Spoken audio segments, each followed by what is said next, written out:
Video अच्छी लगे तो लाइक और शेयर कर देना और हाँ, बेल आइकन जरूर दबा देना ताकि आपको नई वीडियोस की नोटिफिकेशन मिलती रहे। युवावस्था में अट्रैक्शन को प्यार समझ लेते हैं। आज की हमारी कहानी उसी पर बेस्ड है। ये कहानी है दिल्ली पब्लिक स्कूल के 4 दोस्तों की, आकाश, हिमांशु, हिमांशी और काव्या की। वैसे तो चारों हमेशा अपनी खुशी, गम सब कुछ शेयर करते थे, पर युवावस्था ऐसी उम्र है जिसमें बच्चों को अपने परिवार में दुनिया भर की बुराई दिखती है और दोस्तों में अच्छाई। कुछ हंसकर 2 मीठे बातें कर ले तो उसको पसंद करने लगते हैं। ऐसा ही कुछ हुआ हिमांशी और हिमांशु के साथ।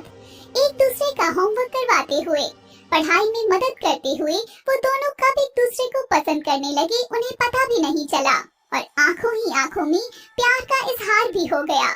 पर इस बात से अनजान आकाश और काव्या भी उन दोनों के लिए फीलिंग्स रखते थे। फिर एक दिन आखिर हिमांशु ने ठान ही लिया कि वो अपने दिल की बात हिमांशी को बता कर रहेगा। इसलिए क्लास खत्म होने के बाद जब सब चले जाते हैं वो दोनों वहीं रह जाते हैं। तब हिमांशु हिमांशी से कहता है, हिमांशी, मैं बहुत दिनों से तुमसे एक बात कहना चाहता हूँ। बोलो हिमांशु, क्या बात है? हम दोनों बचपन के दोस्त हैं और मैं तुम्हें पसंद ही करता हूँ, तो क्या तुम मेरी गर्लफ्रेंड बनोगी? बिना बोले भी इतने दिनों में हम दोनों ने बहुत कुछ बोल दिया था। फिर भी अगर तुम पूछ रहे हो तो मैं तुम्हें आंसर दे देती हूँ। इतना कहकर हिमांशु बहुत तेज हंसने लगती है। तब हिमांशु फिर से उससे कहता है, तुम हंस क्यों रही हो? क्या तुमको ये सब मजाक लग रहा है? अरे नहीं, अच्छा ठीक है। हाँ, मैं भी तुम्हें पसंद करती हूँ और तुम्हारी गर्लफ्रेंड बनना चाहती हूँ। इतना सुनकर हिमांशु बहुत खुश हो जाता है और वो दोनों एक दूसरे को गले लगा लेते हैं। फिर वो दोनों मिलकर डिसाइड करते हैं कि अभी अपने रिश्ते के बारे में वो किसी को नहीं बताएंगे। ऐसे ही समय बीतता रहता है और वो दोनों एक दूसरे के बहुत करीब आने लगते हैं। फिर एक दिन स्कूल खत्म होने के बाद हिमांशु और हिमांशी सबकी नजरों से छुपकर क्लासरूम में चले जाते हैं और वहां जाकर एक दूसरे को गले लगाते हैं और धीरे धीरे अपनी सारी हदें पार कर देते हैं। फिर उनको ढूंढते हुए आकाश और काव्या वहां आ जाते हैं और उन दोनों को देख लेते हैं। उन दोनों को साथ देखकर आकाश और काव्या का दिल बहुत बुरे तरीके से टूट जाता है और दोनों मिलकर एक प्लान बनाते हैं। काव्या, मैं जानता हूँ कि तुम भी हिमांशु को बहुत पसंद करती हो। अगर तुम मेरा साथ दोगी तो तुम्हें तुम्हारा प्यार मिल जाएगा और मुझे मेरा प्यार। ऐसा कैसे हो सकता है आकाश? वो दोनों एक दूसरे से प्यार करते हैं, तो फिर हमें हमारा प्यार कैसे मिलेगा? बस तुम मेरा साथ देती जाओ और आगे आगे देखो होता है क्या। और मैं तुमसे वादा करता हूँ कि तुम्हें तुम्हारा प्यार जरूर मिलेगा। जैसा आकाश ने सोचा था उसने बिल्कुल वैसा ही करना शुरू किया। धीरे धीरे उसने हिमांशु और हिमांशी के बीच में गलतफहमी पैदा करनी शुरू कर दी। एक दिन हिमांशु हिमांशी का इंतजार कर रहा था, तभी आकाश वहां आकर कहता है, क्या हुआ हिमांशु, किसका इंतजार कर रहा है? कुछ नहीं यार, बस वो हिमांशी का इंतजार कर रहा हूँ। पर मैंने तो उसे हमारे क्लास के राजीव के साथ बाइक पर जाते हुए देखा। ये क्या बोल रहे हो तुम? शायद तुम्हें कुछ गलतफहमी हुई होगी। नहीं यार, मैं अपनी बचपन के दोस्त को बहुत अच्छे से पहचान सकता हूँ। ये कोई नई बात नहीं है। अक्सर मैंने उसे राजीव के साथ बाइक पर जाते हुए देखा है। तुझे मेरी बात पर यकीन नहीं है तो तू जाकर काव्या से पूछ सकता है। फिर हिमांशु काव्या के पास जाता है और उससे पूछता है कि उसने भी हिमांशु को यही बताया कि उसने राजीव के साथ हिमांशी को अक्सर बाइक पे जाते हुए देखा है। हिमांशु तुरंत आँख बबूला होकर हिमांशी को कॉल करता है और उसे कहता है, कहाँ हो तुम? कुछ नहीं, वह मैं कुछ काम से राजीव के साथ आई थी। ऐसा कौन सा जरूरी काम था जो तुमने मुझे बताना भी जरूरी नहीं समझा? हिमांशु, तुम मुझसे ऐसे क्यों बात कर रहे हो? कुछ हुआ है क्या? कुछ नहीं हुआ, छोड़ो तुम। कुछ दिनों तक हिमांशु हिमांशी से बिल्कुल भी बात नहीं करता। इस सब से परेशान होकर हिमांशी हिमांशु के घर जाकर उससे कहती है, क्या मुझसे कुछ गलती हो गई है हिमांशु, जो तुम मुझसे बात भी नहीं कर रहे?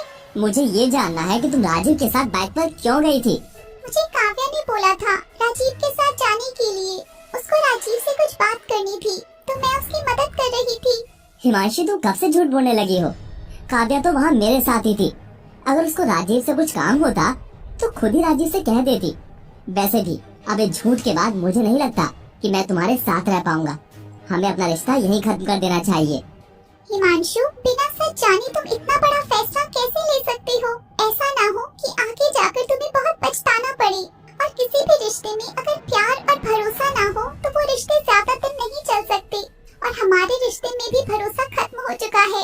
जैसा आकाश और काव्या ने सोचा था, उन दोनों ने बिल्कुल वैसा ही कर दिखाया। हिमांशु और हिमांशी को एक दूसरे से बिल्कुल अलग कर दिया। पर उस सब के बावजूद भी वह दोनों खुश नहीं थे। उन दोनों को इस बात का एहसास ही नहीं था कि हिमांशु और हिमांशी को अलग करने के चक्कर में कब वह दोनों एक दूसरे के करीब आ गए। फिर आकाश काव्या से कहता है, यार काव्या, हमने हिमांशु और हिमांशी के साथ बहुत गलत किया है। हमें अपने प्यार का एहसास तो हो गया, पर हमने उन दोनों को अलग कर दिया। तुम सही बोल रहे हो आकाश, हमें अब अपनी गलती सही करनी होगी। अगले दिन आकाश और काव्या हिमांशु हिमांशी के पास जाकर सब सच बता देते हैं कि कैसे उन लोगों ने अपने अट्रैक्शन को प्यार समझ लिया और उस प्यार को पाने के लिए उन दोनों के बीच में गलतफहमी पैदा कर दी। पहले तो हिमांशु और हिमांशी उन दोनों पर बहुत गुस्सा करते हैं। तुम दोनों के बचपने के चक्कर में हम दोनों पर कितना कुछ गुजरा है, तुम दोनों को एहसास भी नहीं होगा। पर तुमसे भी क्या बोलूं, जब मैं खुद ही अपने प्यार पर भरोसा नहीं कर पाया। मेरा प्यार इतना कमजोर था कि हवा के छोटे से झोंके से बिखर गया। यार इसमें तेरी कोई गलती नहीं है, सब हमारी गलती है। हो सके तो हमें माफ कर दे प्लीज यार। तुम दोनों जाओ यहाँ से। नहीं, हम कहीं नहीं जाएंगे। गलती की है तो अब उसको सुधारेंगे भी हम। प्लीज, तुम दोनों भी जानते हो कि तुम दोनों एक दूसरे से कितना प्यार करते हो। इतने दिन से अलग हो पर तब भी एक दूसरे की परवाह करते हो। कोई तुम दोनों के खिलाफ कुछ गलत बोल दे तो उसको सुना देते हो। तो अपने प्यार को एक चांस और दो। बहुत सोचने के बाद उन दोनों को एहसास होता है कि प्यार इंसान से कुछ भी करवा सकता है, इसलिए वो उन दोनों को माफ कर देते हैं। साथ ही साथ हिमांशु और हिमांशी एक दूसरे से माफी मांगते हैं और काव्या और आकाश भी अपने प्यार का इजहार कर देते हैं और उन चारों की लव स्टोरी पूरी हो जाती है। चैनल को सब्सक्राइब कर लेना, वीडियो अच्छी लगे तो लाइक और शेयर कर देना और हाँ, बेल आइकन जरूर दबा देना ताकि आपको नई वीडियोस की नोटिफिकेशन मिलती रहे।